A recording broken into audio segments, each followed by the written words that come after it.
It's time for Recruiting Better with me, Ben Browning. For ambitious recruiters, it's never been tougher to get seen as a trusted advisor and true partner to your clients and candidates. Join me each week as I address your challenges head on, answering questions from recruitment consultants and business leaders, and introducing experts you can learn from whether you're looking to scale your billings or your business. So if you're looking for inspiration or insights to help you make more placements, win more new business, find more candidates, or simply replace long hours with smart moves, then stay tuned. Recruiting Better has got you covered.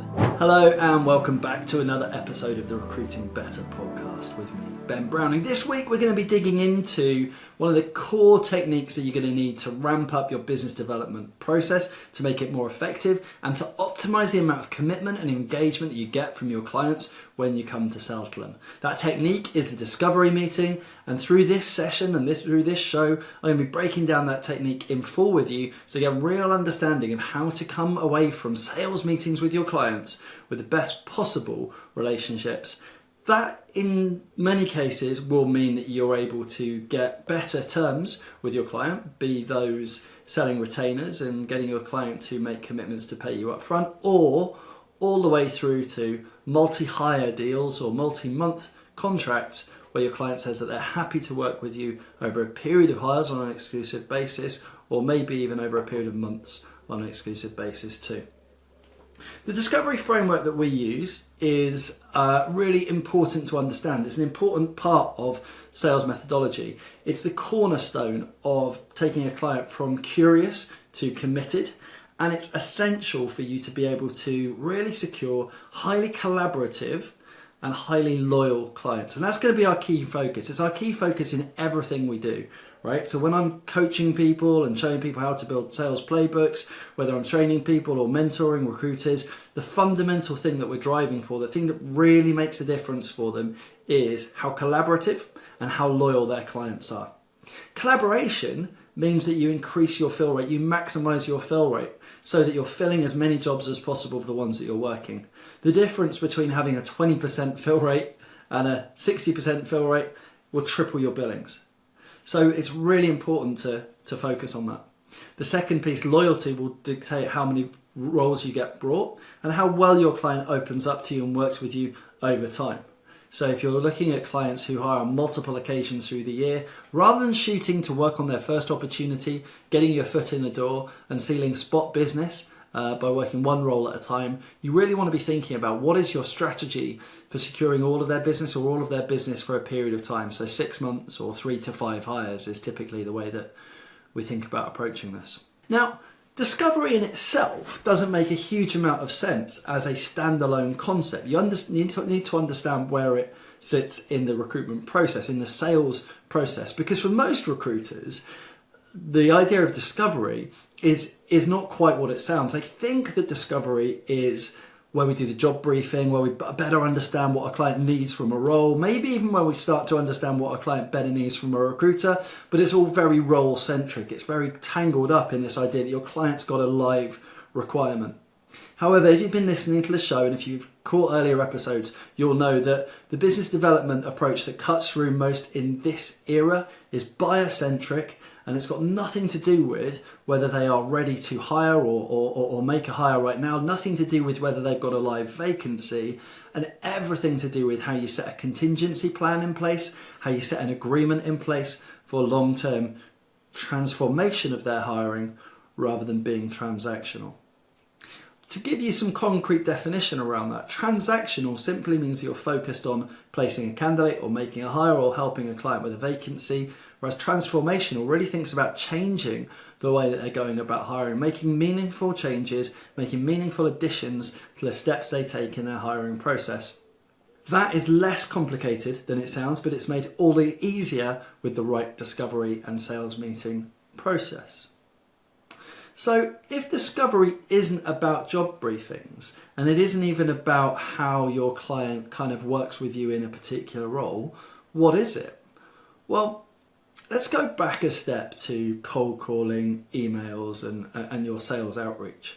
Given that your cold calling and your sales outreach or emails, all of the work that you do up front, if you're following a modern buyer-centric approach, is not to do with whether your client is hiring right now, i.e. what opportunity they have for you to sell to them, but instead thinking about them and the problems they face when they do come to hire, then we're having a different kind of conversation. So for example, you'll be going out to your clients. If you're getting BD right for this era, you'll be going out to your clients and you'll be saying to them, look, we recognize that when most employers in this space come to build their teams or come to achieve their objectives or come to focus on succeeding with their mission, they typically come up against one of the following three problems. And those problems will be specific to your individual market, but you'll list them off. You'll say they either find that problem A, or they find that problem B, or maybe they find problem C.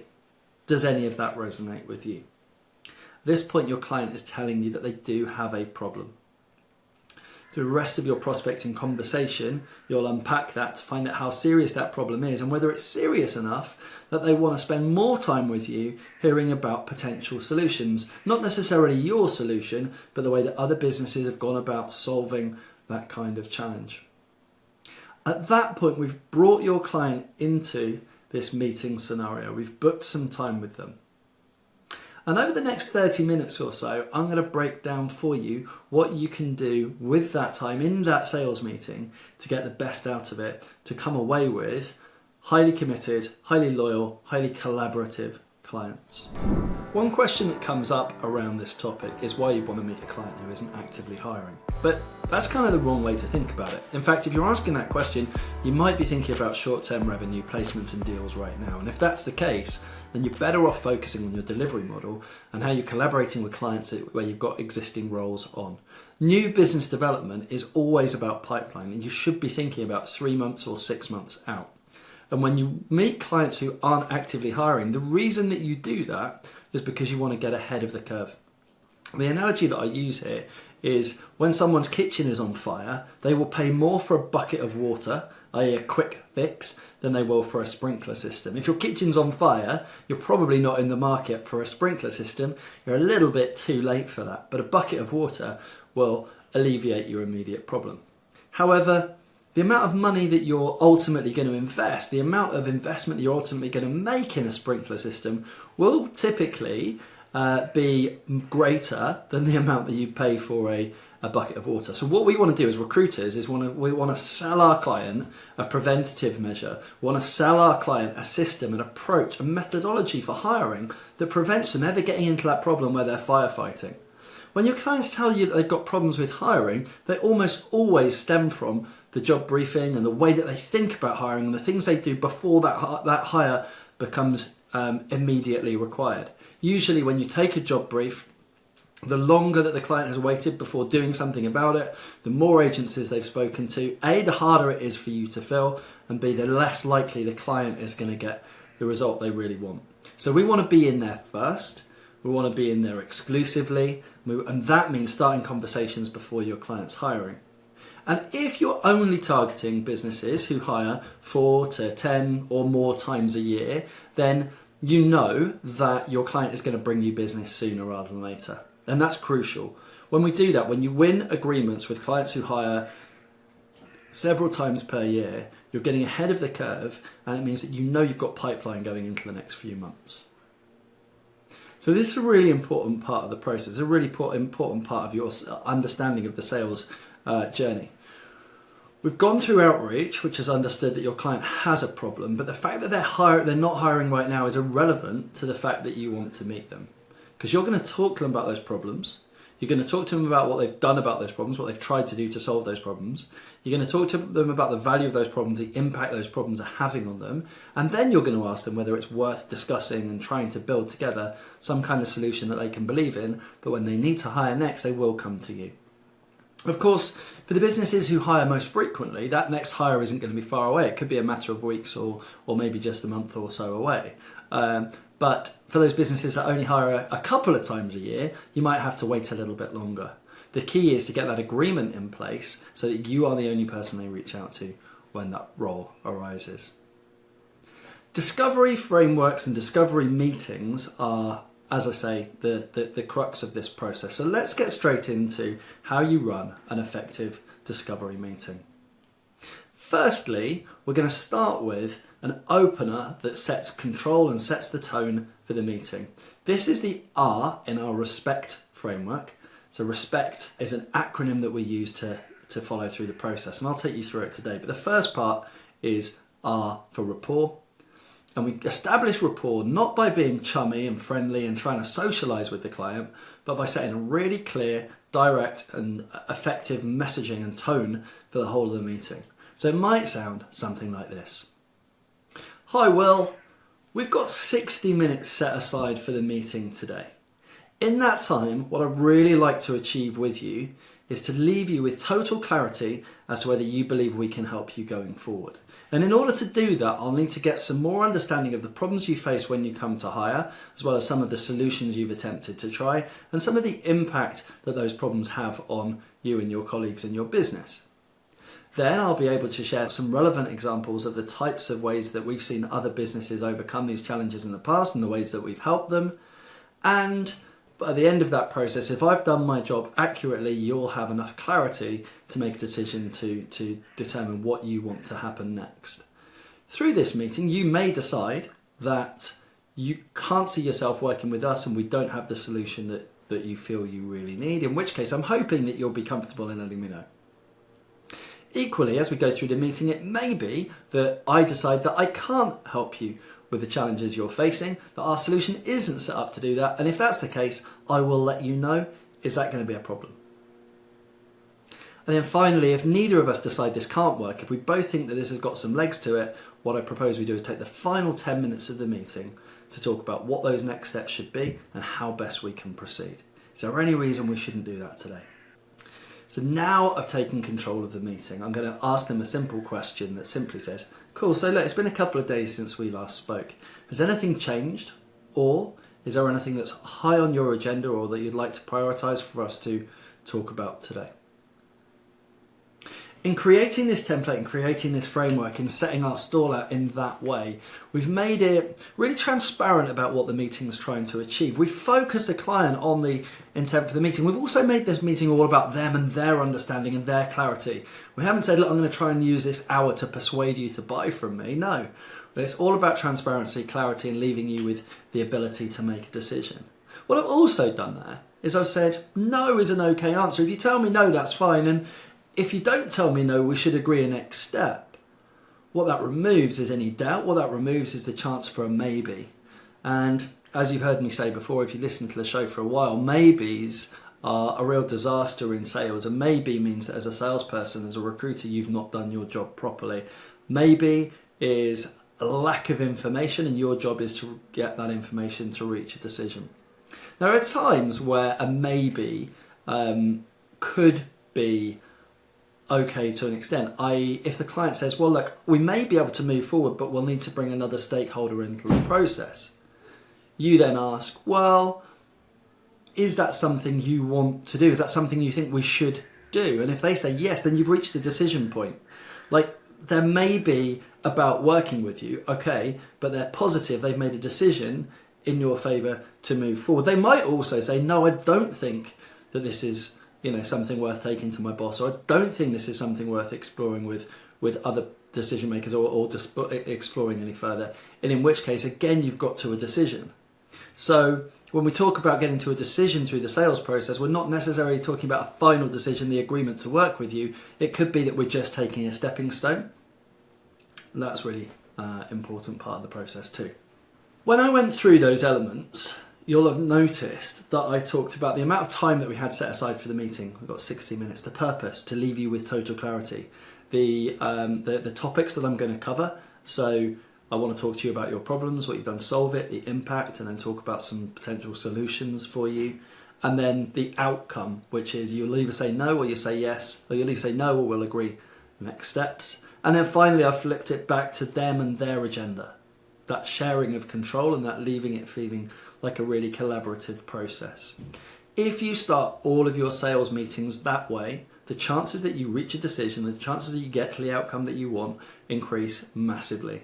In fact, looking back, I find it really difficult to imagine how any sales meeting ends with a clear decision unless you do that piece of upfront contract setting to start with. The second part of a discovery call, once we have set that upfront contract, we're going to take our client through an exploration of their problems. We're going to start with the problem that they told us on the phone, and we're going to summarize it and play it back to them, saying something like this. Hey Anna, when we spoke on the phone last week, you told me that the big challenge you face in recruitment is similar to many of the other business leaders that I speak to, which is this particular challenge right in here.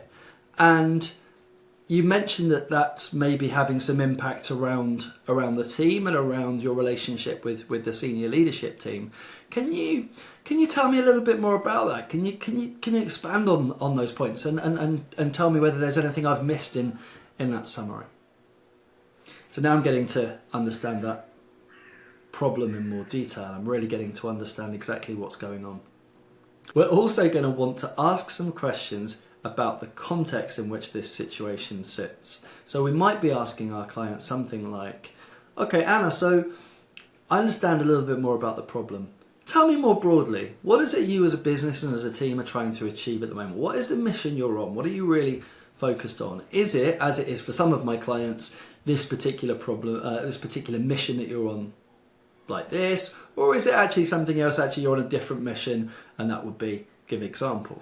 Okay, so you're giving a couple of different examples of the types of mission they might be on, and then asking them what matters most to them. Then you're going to ask how that's going and how they're making progress to that. You're really kind of getting the context and the setting for the world that they operate in. At that point, we can then flip to impact questions. It's, okay, cool. So you've got some challenges in the way that you hire that you've told me about, you've given me examples of, you've talked to me about your mission, what you're looking to achieve. How is the problem that you mentioned impacting the mission that you're trying to achieve? What kind of impact does that create? You know, when you think about the fact that hiring takes too long, for example, or pulls you away from your team to conduct all your interviews and review CVs, the amount of time that's taking you away from your day job, in what way is that impacting the mission that you're on and the thing that you're looking to achieve as an organisation, as a team? Again, we're starting now to understand the value of that problem.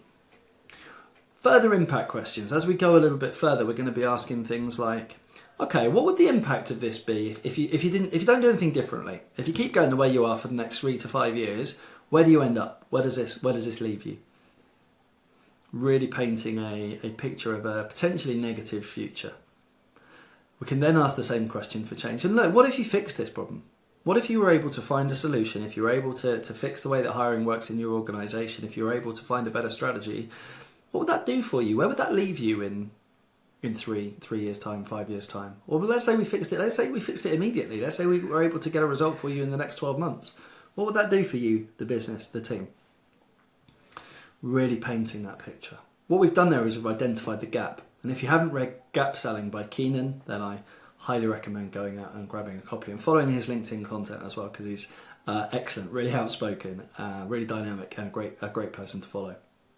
So we've gone through a process of understanding your client's problems and understanding the impact that they're having on the business. We then might ask a few more questions out of natural curiosity, right? So it sounds like this has, been a problem for you. How long has it been going on? And then what have you done to fix it? What have you done to solve it? What steps have you taken? What have you tried? What have you thought about? Out of interest, what have you ruled out? What will you not do? What steps will you not take? What are you not prepared to compromise in order to fix this? At that point, they might start saying, well, we tried working with recruiters in the past and it hasn't really worked. We've gone to loads of recruiters and they never seem to help us. Or they might even say, oh, we've worked with it. We just chose one recruiter we worked with before. That didn't go so well for us. They might even tell you that they've worked on a retained basis with a recruiter in the past and that didn't go well for them. But asking that question, what have you done? What have you tried? What have you thought about? Is really important. I personally had an experience where I sat down with a client and they told me about their problems, told me about their challenges, and I didn't ask what they'd done. I just said to them, okay, so look, what I think you should try, what I recommend we do in this situation is we'll work like this, we'll do all our bells and whistles service. All I need from you is for you to pay me 20% of the fee up front. How does that sound? And the client went ballistic. Threw his pen across the table, stood up, shouted at me, said, you recruiters, you're all the same. You want to get paid up front, you think, you take us for fools. We've done this before, we've been in this situation before, we've had our fingers burnt, I can't believe you come in here and make this recommendation. I genuinely believe that working with a recruiter on a retained basis, working with one recruiter, was the right option for that client. However, they'd had their fingers burnt in the past. They'd paid a retainer. The recruiter didn't come up with a decent shortlist, wouldn't give them any money back, and the client felt that they'd been duped. So me storming in with my big size 11 boots on, making a proposal that looked and sounded like something that my client had previously experienced, just didn't land. It just didn't connect with them at all. It actually annoyed them to the point I got thrown out of the meeting room, which is never ideal. Try and avoid that if you can. So we need to ask this question. We need to say, what have you done? What have you thought about? What have you considered? What have you tried? Before we move on to thinking about proposing our solution. One final pit stop here before we move into talking to our client about our solution. We're going to summarise everything we've heard. So we've been through the rapport phase of respect. We've been through the explore phase of respect. We're now going through the summarise phase. And the summarise phase is really crucial for 3 reasons. Firstly, it gives you a chance to put into words what you think you've heard from the client and check that you've got it right. There may have been some finer detail that you got wrong. So you give them a chance to fact check you. The second thing is there may be parts of that process that they've never really thought about in detail before. They've never realised how bad this situation actually is. When you say it back to them, they're like, oh my goodness, when you put it like that, I hadn't realised how bad it was. Now, a little sidebar on that one. You're always going to underplay your client's language. So if your client says our hiring is a catastrophe, think about just dumbing that language down and playing back to them. It sounds as though there are ways you believe your hiring process could be improved, or it sounds as though there are ways in which your hiring process isn't working for you right now. I never want to use language that sounds more assertive than the language my client has used. So I'm always just going to take a notch or 2 down. I'm always going to cool off the emotional language slightly. Your job as a salesperson is to be objective. They can be as subjective as they want because it's their problem. You have to be cool, calm, and objective. So the second reason for summarising is that they may never have heard it played back to them in that way before. And the third reason for summarising is it gives a kind of a punctuation mark. It gives a gathering together of all of the things you've been talking about, possibly for the last 20 minutes or so, before you pivot into going into your solution. In fact, that discovery phase could even take the full hour, right? So we might need to think about how we come out of that discovery phase. If we get to the end of the hour and we've only done the discovery, we haven't had a chance to present back our solution, we need to be thinking about what's the action point to take from there. Once we've completed the summary, we're going to say to your client, cool, look, it sounds as though you've got this problem. It's having this impact. It's been going on for so long. You've tried these things, none of them have worked. You've ruled out some other stuff which makes perfect sense. Would it now be an appropriate time for me to share with you how we've helped other businesses overcome these challenges in the past? Standing out in your sector is becoming harder than ever. Lots of people are making noise, saturating the market with the same old droll tones. So if you want to stand out, it's time to start a podcast. Yes, there's loads of podcasts out there, but how many of them are actually in your niche? Do any of them speak to your perspective on the market? I didn't think so.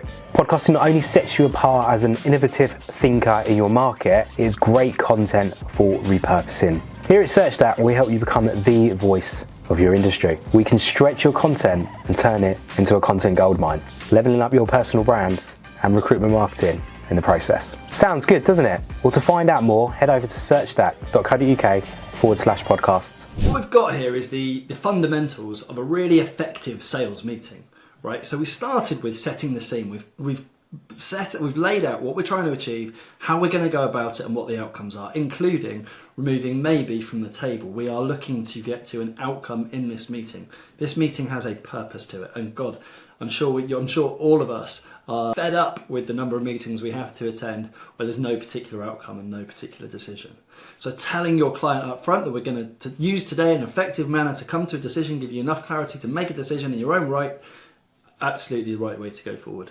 The next thing we're going to do is go through a classic exploration model, largely based on actually spin selling. So you might recognize elements of spin in there, where we're talking about situation, the problem they're facing, the impact of that problem, and the things that they've needed to do, tried to do, thought about doing.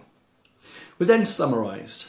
we've summarised this process, we've played back to them exactly what we're hearing from them, exactly what they're going through, making sure that we've got that right, hoping that we've got those challenges right, but giving them an opportunity to tell us if we haven't. You might ask something like, does that sound about right? Have I captured that accurately? Is there anything I missed? I'm sure there's more detail to this. I'm sure there's more nuance to this, but does that sound broadly correct? And once they tell you that it is, you may have the opportunity, in fact, you should take the opportunity to say, look, okay, in that case, does it make sense now if I take the opportunity to share with you a couple of ideas of how we've helped other businesses? And this is where we pivot from listening and being kind of our 80-20 listening mode to pivoting back to being more closer to 60-40 talking and them doing 40% of the listening. We're going to start with making our proposal by talking to our clients about situations and examples of what other businesses we've worked with do. We're actually going to keep ourselves out of the spotlight slightly here. And the reason for this is your client doesn't want to be sold to. They wouldn't be in this conversation if they didn't have a problem that they cared about solving. But that doesn't mean that they care about you or your solution. In fact, what they really want to know is how you've helped other people and how you've solved this in the past. They don't care about the solution, they care about the stories about those other people. What you'll also notice with the technique that I'm about to share is you get a couple of bites at the cherry when you share case studies. There's a special kind of technique or approach or question framework that we can use to do this, which I'll share with you now. But the key thing to remember is if you go into a sales meeting and say, like, this is what we do, this is how we do it, do you want one? Your client is very likely, or you don't have any wiggle room. If your client doesn't like the sound of it, you missell it, they misunderstand it, they don't get it for any particular reason, they're going to say, no, I don't want one. That's the only option that they have. But if you tell a story about ways in which you've helped other businesses achieve the outcome that they want to achieve, and then you ask them whether that experience is something that they think could fit for their business, you're more likely to get a positive answer. And if you get a negative answer, you can tell them a different story about a different way you've approached it and see if that might land for them. Clearly, you only get probably 2 attempts at that, but it's better than nailing your colours to the mast before you know exactly what your client wants. And this is all in line with keeping our solution up our sleeve. The sales process should always keep your solution to the very final part of the process. Whatever you're selling, whether it's talking to a candidate about a job, believe it or not, selling the opportunity should be the last thing that comes up. You need to know their pull factors, their push factors. You need to know what's going on in their world before you sell them the opportunity. Same with a client. You need to clear the way to make your proposal. You need to know as best as you can that they're going to agree to your proposal before you go ahead and make it. So when I'm making a proposal, I'm using stories. I'm going to say things like, based on what you've told me, it might be relevant for me to share a story about a client we worked with last year. They were looking for a similar kind of outcome to you. Their problem that when they came to us, they said that X, Y, and Z, maybe their hiring process was taking too long, it was taking too much of their manager's attention and focus away from kind of driving the team forward. What we did for them was we made some changes to their recruitment process. We did A and we did B. And those 2 things in combination were able to reduce their time to hire by X% or solve their problem to a certain degree. Just to clarify, that is the sort of outcome that you guys would potentially be happy with. Am I right in thinking that? Client agrees. Right. And is there any reason why that approach that I've just outlined in that story that I've told you, is there any reason why that approach wouldn't work for you, or is there anything we'd need to change in order to make it fit for your organisation? Your client will either say, no, I don't think it would fit for us, in which case you follow up with the question, what would you need to change? What would you need to do differently, or is it a complete no-no? If they say yes, you say, great. Well, I suggest, great, let me add that to the list. I probably won't say that out loud, but I'll be thinking in the back of my head, let me add that to my list of my things I'm going to put in my proposal. The client's agreed, that sounds like a good idea. You might also ask, okay, and if we did do that, what kind of impact do you think that would have on you personally or on the team or the problems that you're telling me you have? Really get them bought into that idea. We then go through another example. So I'm glad you like that one. What you also might like to know is that with another business, we did this thing, which also had impact on the result that they were concerned about and led them to a better place. How does that sound for you? Is there any reason you think that wouldn't fit in your setting? At this point, they might say, no, I don't like that one. That's not quite right for us. Okay, cool. Another way we were able to get the same result was by doing it this way. Is that something we can consider doing here? Or do you think that would be completely impossible? If they say no to both, if they say no to the two scenarios which you think can help them solve their problem, you might tell them, and they might say, look, okay, I'm sensing some resistance here to some of the methodologies that I've shared. I'm sensing that you're not certain that these would work for you or could be made to work for you. The reason I share those stories is because in those two scenarios, we're able to help a client achieve the goal that you're looking to achieve. And I'm not certain, in fact, I'm concerned that if we don't do any of these things, either of these things, then the specific outcome you're looking for is going to be really difficult for you to achieve. If it's going to be a complete deal breaker for you to be able to do those things or work with us to make those things kind of possible within your setting, within your business, then I'm not sure we're necessarily going to be able to help. Does it make sense for us to continue this conversation to see how we can build those things into our process? Or would you prefer at this stage that we don't take it any further? And so in having that conversation, you're giving your client a really nice open option about whether they want to work the way that you believe you should work or whether they don't. You have to be confident and comfortable that your client may at this stage say, we don't want to work like that. This is where we come back to the key fundamentals of high quality and high value business: loyalty and collaboration. If your client is not willing to collaborate with you, that means desperate things for your fill rate. And your fill rate is a key driver of your revenue. So if you end up working with a client who won't collaborate with you, that could halve your revenue. If you only fill 30% of their jobs or 40% of their jobs, then that could be the difference between you making 10 placements or making 20 placements with that organisation. It's absolutely fundamental that as a recruiter, we only work, or we operate, we position ourselves to work with the most collaborative clients. And I caught myself on saying this, but I'm pretty confident that, in fact, I see it all the time, that the best recruiters, the highest billing recruiters, are the ones that only work with the most collaborative organisations and clients.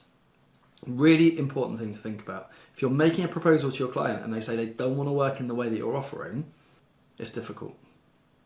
It's difficult in particular because if they say they don't want to work the way that you're suggesting, what they're saying is that they think they know the market better than you do. And that means they're not seeing you like an expert. That means they're not trusting your opinion. Because you'd only suggest these things if you thought, in your breadth of experience and depth of knowledge, that they were the right way for your client to go about hiring. You'd only make these recommendations if you thought, if you had kind of data and a backdrop that tells you that they're the right way for people to go about recruiting. And there's many different ways to go about recruiting. Your client can do it in lots of different ways, but what they're looking to get from you, what they should be looking to get from you, and what you should be looking to offer is a very specific methodology that works for a small number of clients who really love it, who really buy into it, who are fully committed to it, who are fully collaborative and fully loyal with you. So settling and finding ways to accommodate clients who aren't prepared to collaborate is a really detrimental impact. It's going to have a really detrimental impact on your overall revenue. It's going to drive the amount of work you do up, and the amount of placements that you do is going to get driven down. So as we make these proposals, we're telling our clients stories about things we've done for other organisations, ways we've helped other organisations reduce their time to hire or improve the quality of hire of the people that they're meeting, whatever that might look like. We're asking them whether that approach would fit for them. If they say no, we're providing an alternative. If they say no to the alternative, we're kind of giving a bit of an ultimatum. If they say yes, we're mentally adding it to our list, and then we're going through a couple of other examples so that by the end of this proposal phase, we've got 3 or 4 ideas that we've shared with a client, 3 or 4 techniques or parts of our process that we've shared with a client that are really resonating with them in terms of how it's going to reduce their time to hire or help them achieve the goal and the outcome that they're specifically looking for. And that puts us in pole position. But what we're not doing is we're not going to go through every single element of our entire process. We're not trying to give them the full process breakdown. Once we've come up with 3 or 4 things on the list, we're going to play that back to them. We'll simply say, okay, so you like the idea of A, you like the idea of B, you like the idea of C, you like the idea of D. It sounds like those 4 things combined could really help you achieve the goals you're working towards. You then might ask, what thoughts have you got as to how best, or any changes or any steps we might need to take to implement that into your business? For example, are there any other stakeholders that we need to bring in this conversation to make sure they're in agreement and in alignment before we think about kicking off that process? Yeah? So are there any other stakeholders we need to bring into this process that need to be in agreement or in alignment before we start thinking about kicking off this process and working together in this way? That's a really powerful question, because it starts getting your client advocating for the way you want to work with them. It starts getting them to think about, okay, how could we actually make this work here? Estate agents do this all the time. If you're a fan of Kirsty and Phil and location, or any of those kinds of programs, one of the questions they'll always do when a couple, or when the people looking to buy a house, particularly interested in a property, they'll ask the question, so can you see your furniture in here? Where would you put your sofa? Where would you put your TV? And as the buyer starts imagining that, it really gets them cemented into that decision. It really makes them much more committed to actually deciding in favour of that property. So when you start talking to your client and saying, right, what do we need to do to make this a slam dunk? What do we need to do to make this as effective as possible for you? Like, what do you you know the business better than I do. I can make some recommendations on how we might go about it. But before I do that, what do you think we should do to make this work best? We're bringing the client right into that imagined future state, and they're picturing themselves with this solution in place. Really powerful approach, really powerful technique, one that I highly recommend that you adopt. So at this point in the discovery conversation, we've made our proposal. We're at the P of respect. We've done our rapport building, our exploration, our summary, and our proposals. We're now going to move into our expectation setting. As you come out of your proposals, you might want to say to your client, you might want to ask your client a quick summary question like, look, is there any part of your problem or the scenario that you're in that we haven't addressed with the case studies and the things that we've discussed? Is there any part of what I've talked about that hasn't kind of nailed some problems for you? Is there anything that we haven't addressed? And providing they say, no, we've addressed everything, you move forward. If they say you haven't addressed something, then you look to find a case study or a story or an example that's going to support that. But let's work on the basis that they have said, yeah, you've covered everything. We then move into expectation setting. It's like, great. I'm really pleased to hear that everything we've covered so far sounds like it could work for you. And I'd be really happy to make this all available to you. However, in order to do that, there's a few things obviously we're going to need to do to collaborate, to work together, to really make this as impactful as possible.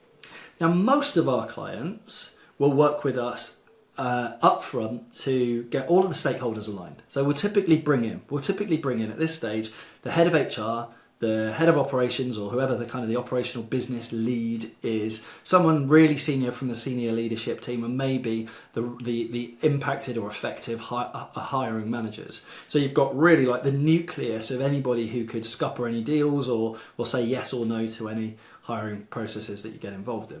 From that point, we'll be saying something like, look, with those people involved in the process, we're then looking to get alignment that they all agree that we can work in this way.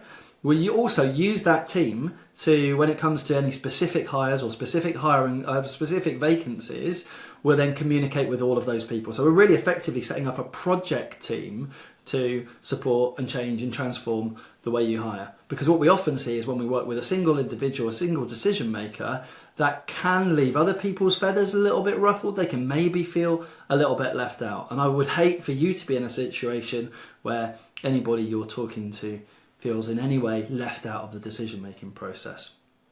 So is there any reason why you wouldn't feel comfortable in supporting us, arranging a meeting with that core nucleus team and helping us determine who should be in it. That's your expectation number one, right? All the decision makers. Expectation number two.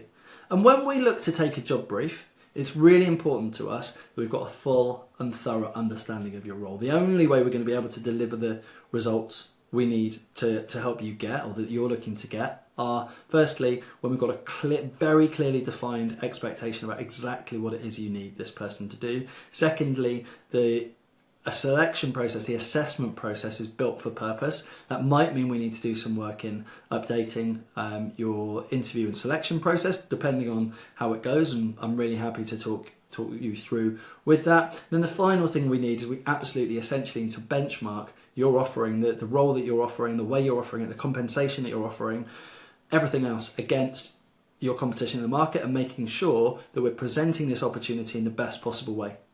If we're unable to do those three things as part of the briefing process with the full stakeholder nucleus, with the full project team for hiring, then we're not going to be able to deliver on the results that you're really looking for, that you're anticipating, that you're expecting. Is doing that going to be a problem? Is that something that you're unable to see happening with us? And providing they say okay, which they certainly should do, then we're moving to the final piece. Okay, so based on those two things, based on the fact that you can bring the stakeholder, that can help us bring that project team together, and based on the fact that we can brief the role in the way that we kind of say, and kind of construct a process for briefing that is really effective based on the way we need to do that as and when a role comes up, the final thing that we need from you, or the final thing we need to talk about, is the level of commitment, or the way that we're going to partner together, and the way in which we're going to track the changes that we're trying to achieve. Now, for most of the businesses we work with, they recognise that the challenges they've been experiencing in hiring have been going on for some time. In fact, for some of them, have been going on for many years. So it's unrealistic to expect that those problems are going to get solved overnight in the process of making one single hire. So what most of those businesses, what most of our clients look for us to do, is partner with them over a longer period of time and really track the way that their hiring process, their hiring strategy is changing during the course of that period. Most of our clients end up working with us for many years, of course, but we don't ask for that as a commitment up front. All we ask for initially is that you'll commit to working with us exclusively for the next 6 months on the vacancies that fall into our area of specialism. And we need to agree what those vacancies are. So, is there any reason why you think working with us as a partner and tracking those changes over a period of time would be a problem for you? If I were to propose that we work together, we set an agreement to work together exclusively for the next 6 months, is there any reason why you wouldn't be able to, or wouldn't feel confident in going ahead with that? So what we've done here is we've positioned the connection between their loyalty, i.e. them working with us for a period of time, with the fact we're going to track the changes, we're going to see the transformation that we're trying to make for them as a business. What we're really saying is, look, your problem is so big that we can't solve it overnight, but we can solve it over a period of months or a period of hires. And we'll support you in doing that. We'll support you in doing that. We'll track that data as we make those hires. We'll be feeding back to you on how you go about that. Now, at this point, your client may wish to negotiate. They may say, look, we've never considered entering an exclusive agreement with a recruiter before for a period of time like this. At which point you might want to restate your case. Well, look, I understand that. For most of our clients, this is the first time they've ever done it. But they recognise that the problem that they've got in their hiring process, or the goal that they're trying to achieve within their hiring process, needs a more strategic approach. And approaching it tactically, one role at a time, hasn't created the change that they've hoped to see. And so the next natural step is to think about making a change over a period of time. Is coming to a 6 month agreement going to be something that's going to be a complete deal breaker? So we ask them. If they say yes, it's not a possibility, you can then decide. You might decide, okay, well, we do this in special situations, and there are some things that I can do in the first instance, in the short term, in a relatively short term, that I think will help change your results. What I therefore recommend is maybe we just look at the next 1 or 2 roles, and we've set an agreement in place for working exclusively on the next two vacancies that come up in your team. So you get to see from one vacancy to the next how we can implement some change for you. At that point, they still may be reluctant. And if you get down to a point where you need to agree to only work on one vacancy, you can simply say, cool, I get it. But in order to offer this level of service, we do need some kind of commitment from you. And so what we'd ask is we can work on a single vacancy basis if that's going to be a real deal breaker for you. We can show you through the course of one vacancy how we operate. The only way we can do that, though, is if we get some kind of commitment from you up front. So what we typically ask for is 20% of our fee. So if I were to propose that we charge you our typical hiring fee just for one role and charge 20% of that as an upfront instalment, is that the end of the conversation? Are we going to have to walk away from this? Or do you think we can make it work? So as we've gone through that, you've seen that our single role retained opportunity is the lowest rung on our negotiating ladder. We set out with the aim of securing 6 months exclusivity. We've landed on the idea that the lowest we're going to go is a single role retained.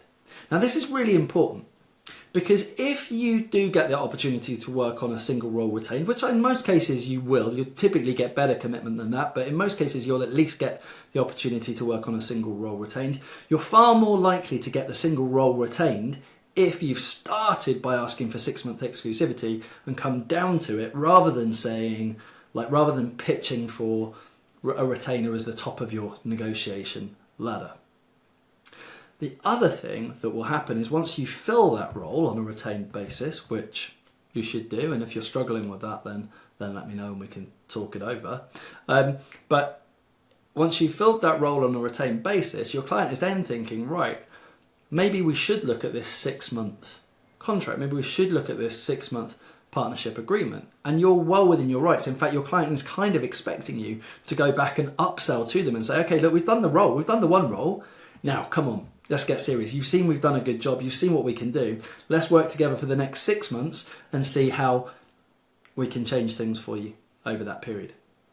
One thing to factor in, obviously, this requires your client making multiple hires per year. At least needs them to be making a minimum probably of 5 hires per year for it really to carry some weight. But that said, unless you're working in a sector where you've got really minimal hires per year and really high fees, in which case the retained model is exactly the right thing for you, because you've got fewer hires but more risk. So therefore you need to offset that risk with retainers, aka sort of the executive search model that has historically been the bread and butter of retained fees. We are going to think about how we can get an agreement in place for a longer term period as part of an upsell off the back of filling a retainer. You want to be targeting clients who hire at least 5 times per year, unless your fees are astronomical and unless your clients just simply don't make that kind of hire on that regular of a basis. Multi-hires are an absolute driver for recruiter revenue. That makes sense, right? One client, multiple hires, perfect. But so many recruiters think of every client as basically the same. They think of a good client as being someone who returns their calls. They don't necessarily consider the fact that the annual value of a client, the amount of money you can make out of them in a single 12-month period, is really important as a differentiator for the sorts of businesses that you go after. At the other end of the scale, if they're too big, of course you get into sticky territory. The talent acquisition teams start making it difficult for you to recruit with them. They've probably got a PSL, they've probably got strong opinions on how they need to recruit, and maybe even if their process is rubbish, they're not that open to change. So once you go too big, you start losing traction. Too small, you can't really cash in on any loyalty. Too big, you're going to lose that element of collaboration. The sweet spot will depend, the specific number of hires will depend on you, your market, your client type, but you're really looking at that sweet spot of a combination of both loyalty and collaboration. So let's go back a step to our negotiating stance. We've told our client that most of the businesses we work with work with us for several years, but that we don't ask for that as a commitment up front. All we ask for is a 6-month partnership agreement. That gives us the freedom to work with them, but also to track the improvement we can make with them over time, so we can know that we're consistently adding value and improving their process, so that they can see how recruitment can change We cannot solve their hiring problems overnight with one single hire. We need to do that with a relationship that takes months to build, implement, and create that real transformation. Failing that, we can fall back on a single hire, but we need to be doing this as a try before you buy kind of deal, and that must come with a retainer before we go to the next phase. So there we go. We've got all the way through our respect framework. We've got as far as the commitment step, which we're now locking in. We've done the negotiation. Our client says, yes, I think we can do that. Perfect. We're then going to follow up in writing with a contract that outlines all the things that we're going to do for them. And we're going to send that over and look to get a signature on it to say, yes, look, when we hire, we're going to pick up the phone, we're going to give you a call, we're going to let you know, we're going to be working with you exclusively, and we're going to track these steps and elements. And that's the T of the respect framework. The final part is to track it, is to deliver the work, is to do the process, is to give them everything they want and track the change and track the development of their recruitment process over time. Using that framework gives recruiters a really solid process to go into meetings with clients who aren't hiring yet. It gives you a really solid structure that will enable you to come away with not only multi-hire but also maybe multi-month deals and fall back on retained as your the lowest rung on your ladder. There are a couple of essential keys to it, and I've mentioned them through the session today. But the first thing is you want to be thinking particularly about how your clients have multiple hires per year, so you really want to be focusing on clients who hire multiple times per year. You want to be absolutely drilling into their problems and the impact of those problems and the value of those problems. And you want to make sure that you're getting to £10 million problems, not £10,000 problems, i.e. the ones that really hurt the business and really are going to take some work to solve. You want to be thinking about your sprinkler system. You want to be selling a sprinkler system, not just a bucket of water. And you want to be remembering that in terms of the tone, in terms of the kind of the style of this, you're holding your solution right back, right the way until the end. We don't actually outline our solution in specific terms until it comes to the actual commitment point, comes to the point of putting a contract in place. Now, I haven't in this session specifically talked about multi-threading. And multi-threading is a really big element. It's unlikely that you're going to get this deal over the line with one single stakeholder. You're probably going to need to bring other people into that group. We typically identify that at the proposal phase. So we're asking questions in that proposal phase, like who else, like before we move to talking about the details of this, who else needs to be involved? Who else needs to have sight of this? Who else would feel maybe left out if we didn't include them in the decision-making process? And at that point, we step back and we repeat the process again with the other decision makers. And any future meeting you have is just a bit more succinct, right? It's just you run the same framework. You take them through rapport, explore, summary, proposal, expectations, commitment, and tracking. You take them through that entire process, but because you've done previous meetings with other stakeholders, you can summarize the information you've got. So your explore phase is much more like, right, in my meeting with Anna, she told me that the situation is this, the problem is this, the impact is this, and what you've tried to do is this. Is there anything to add? Is there anything different from your perspective? Do you feel differently about it? Have we captured that accurately? That gives you a really easy platform to then go into, okay, and has Anna told you about any of the solutions that we discussed? Has she told you any of the examples of the ways that we've gone about solving that? No, she hasn't. Okay, well, let me summarize. How does that sound? Is there any reason why you think that wouldn't work? Cool, now let me tell you what our expectations are. So we're running that same meeting again, but we're using the information that we've picked up from previous stages. So people, I think, sometimes overcomplicate multi-threading. The same meeting framework will work for you as you replicate it through your deal cycle.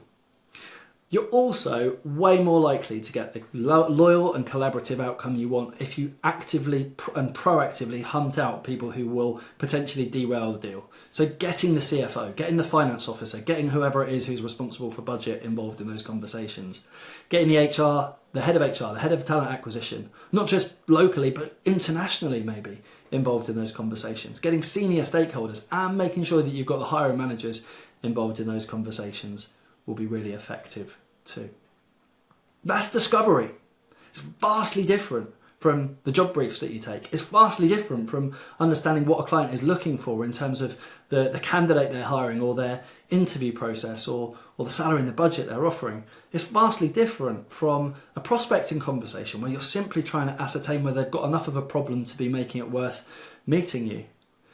It's a really important stage in the sales journey, and it will transform your results, because when you're consistently walking away from meetings with commitments to clients to spend something in the region of 50 to 100,000 pounds with you each year, then you build a pipeline, then you start to build a way to bill really significant numbers without having to constantly BD and constantly be scrabbling around trying to find the next job, the next opportunity, the next client who will let you send them CVs. Sales is a process. It's a professional activity. Grasping it and really embedding it into the way that you work is going to be a real catalyst for your growth. Thinking purely about sales as business development, as slimy and sleazy and something that you're afraid of, is not going to cut it as we go through this era, as we go through the remainder of this decade. Becoming even 10% of a master at sales, just understanding the core fabric, the building blocks of it, is really key. And I'm hoping that through this series of the Recruiting Better podcast, you've picked up a lot of tips that'll help you do that. And I'm hoping that this session, this show on discovery meetings, will be a real icing on the cake or cherry on top of the process for all of you.